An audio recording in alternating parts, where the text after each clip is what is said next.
নমস্কার বন্ধুরা, your kitchen চ্যানেলে আপনাদের সবাইকে স্বাগত। আজ চলে এসেছি আরও একটি নতুন রেসিপি নিয়ে। আমি আজ আপনাদের করে দেখাবো এই রকমই চিকেন গ্রেভি বা চিকেন রসা। চিকেনের নানা রকম রেসিপি আপনারা বানিয়ে থাকেন, এই রকমভাবে একবার চিকেন গ্রেভি বা চিকেন রসা বানিয়ে দেখুন। এটা খেতে কিন্তু অসাধারণ টেস্টি হয়। তাহলে আর দেরি না করে দেখে নেওয়া যাক আমার আজকের রেসিপি চিকেন রসা আমি কিভাবে তৈরি করলাম। চিকেন খুব ভালো করে ধুয়ে পরিষ্কার করে জল ঝরিয়ে রেখেছি। এবার এর মধ্যে দিয়ে দেব 1.5 চামচ পরিমাণ নুন। এরই সঙ্গে এর মধ্যে দিয়ে দেব বেশ কিছুটা টক দই।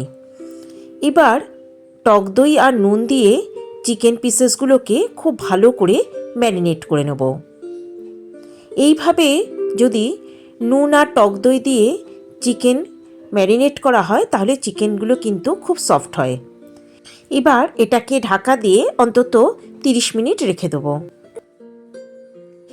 একটা ফ্রাই প্যানের মধ্যে দিয়ে দিলাম বেশ কিছুটা গোটা ধনে, দিয়ে দিলাম গোটা জিরে। এরই সঙ্গে এর মধ্যে দিয়ে দেব কিছুটা মৌরি, একটা তেজপাতা একটু ছিঁড়ে এর মধ্যে দিয়ে দিলাম, আর দিয়ে দিলাম 2টো শুকনো লঙ্কা। এবার এই সমস্ত কিছুকে শুকনো ভেজে নেব বা ড্রাই রোস্ট করে নেব। আর এই সময় আমি গ্যাসের ফ্লেম রেখেছি একদম লোতে। মশলাগুলো ভাজা হয়ে গেছে, এবার এগুলো আলাদা প্লেটে তুলে নেব। এবার এই সমস্ত মশলাকে অল্প ঠান্ডা করে নিয়েছি। এবার এই সমস্ত কিছু নিয়ে নেব একটা মিক্সার গ্রাইন্ডার জারের মধ্যে। আর এগুলো এইরকম শুকনো অবস্থাতেই একটু গুঁড়ো করে নেব। তবে এগুলো কিন্তু একদম পুরোপুরি মিহি পাউডার করার দরকার নেই। আমি কড়াতে বেশ খানিকটা তেল দিয়ে দিয়েছি। আমি এখানে সর্ষের তেল ব্যবহার করেছি, আপনারা চাইলে সাদা তেলও ব্যবহার করতে পারেন। তেল গরম হতেই এর মধ্যে দিয়ে দিলাম 4টে তেজপাতা। তেলের মধ্যে একটু হালকা নাড়াচাড়া করে একটু ভেজে নেব। এবার এরই সঙ্গে এর মধ্যে দিয়ে দেব কিছুটা চিনি। গরম তেলের মধ্যে একটু চিনি যোগ করলে গ্রেভির রঙটা কিন্তু খুব সুন্দর হবে। আর দিয়ে দিলাম বেশ কিছুটা লাল লঙ্কার গুঁড়ো। এরই সঙ্গে এর মধ্যে দিয়ে দিলাম কুচিয়ে রাখা পেঁয়াজ, আর দিয়ে দিলাম বেশ কিছুটা বেটে রাখা পেঁয়াজ। এবার এই সমস্ত কিছুকে তেলের মধ্যে একটু ভালো করে ভেজে নেব। আর এই সময় আমি গ্যাসের ফ্লেম রেখেছি একদম হাইতে।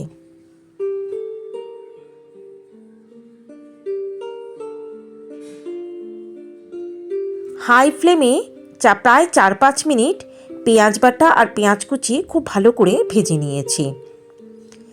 এবার এর মধ্যে দিয়ে দেব আদা বাটা, আর দিয়ে দেব রসুন বাটা।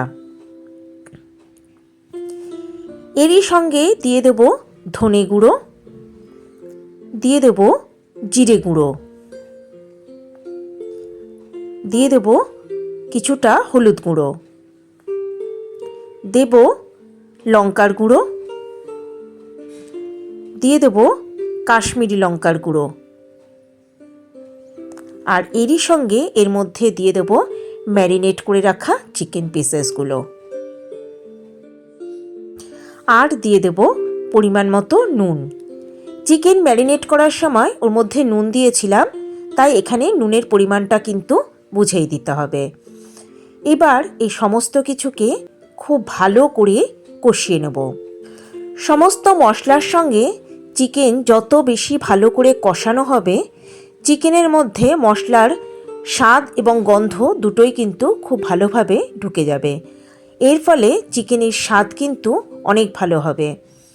তাই হাতে বেশ সময় নিয়ে একদম কম আঁচে খুব ভালো করে চিকেনটাকে কষিয়ে নিতে হবে। অনবরত নাড়াচাড়া করে চিকেনটা কিন্তু বেশ ভালো মতো কষিয়ে নিচ্ছি।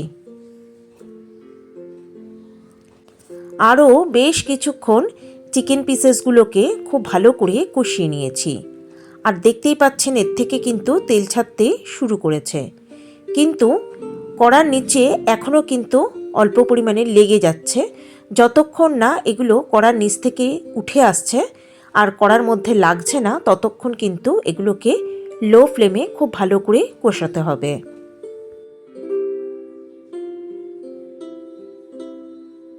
অনবরত নাড়াচাড়া করে চিকেন পিসেসগুলোকে আরও বেশ কিছুক্ষণ সময় কষিয়ে নিয়েছি। আর দেখতেই পাচ্ছেন এর থেকে কিন্তু তেল ছাড়তে শুরু করেছে আর এগুলো আর কড়ার তলায় লেগে যাচ্ছে না। এবার গ্যাসের ফ্লেম একদম লো করে দিয়ে এর মধ্যে দিয়ে দেবো ফেটিয়ে রাখা টক দই। এবার গ্যাসের ফ্লেম মিডিয়ামে করে এই সমস্ত কিছুকে একবার ভালো করে মিশিয়ে দেব। এবার আরও কিছুক্ষণ এই সমস্ত কিছুকে কষিয়ে নেব। আর এই সময় তো কিন্তু গ্যাসের ফ্লেম রেখেছি মিডিয়ামে।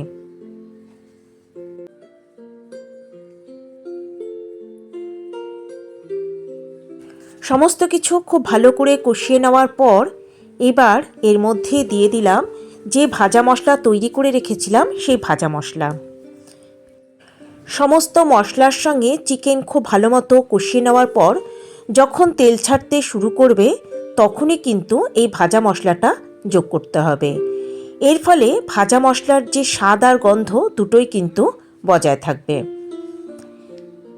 আরও খুব ভালো করে একবার নেড়েচেড়ে সমস্ত মিশিয়ে দেওয়ার পর যে মিক্সার গ্রাইন্ডার জারের মধ্যে পেঁয়াজ পিষেছিলাম সেটাই ধুয়েই একটুখানি সামান্য জল দিয়ে দিলাম। আরও কিছুটা জল আমি এর মধ্যে দিয়ে দেবো। এবার খুব ভালো করে সমস্ত কিছুকে একবার নেড়ে দেব। এবার এটাকে ঢাকা দিয়ে একদম লো ফ্লেমে ধীরে ধীরে রান্না হতে দেব।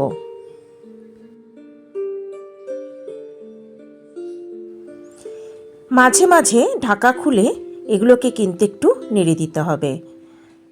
আর দেখতেই পাচ্ছেন চিকেন থেকেও কিন্তু বেশ কিছুটা জল বের হয়েছে। এবার এটাকে আবার ঢাকা চাপা দিয়ে আরও কিছুক্ষণ রান্না হতে দেব।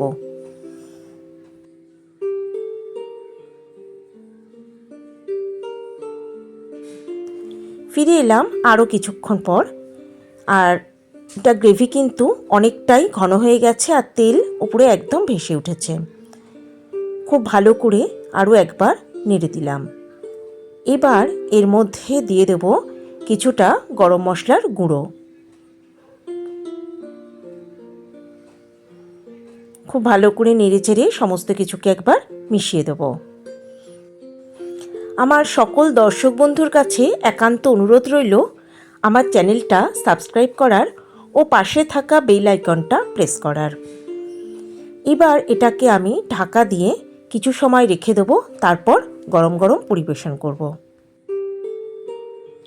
লাঞ্চে বা ডিনারে গরম ভাত, পোলাও, ফ্রাইড রাইস কিংবা আপনারা লুচি, রুটি, পরোটার সঙ্গেও আপনারা এইভাবে একবার চিকেন গ্রেভি রান্না করে পরিবেশন করতে পারেন। এই চিকেন রসা বা চিকেন গ্রেভির স্বাদ কিন্তু অসাধারণ হয়। চিকেন রসা বা চিকেন গ্রেভির এই রেসিপিটা যদি আপনাদের ভালো লাগে তাহলে একটা লাইক, কমেন্ট ও শেয়ার করার অনুরোধ রইল সকল দর্শক বন্ধুর কাছে।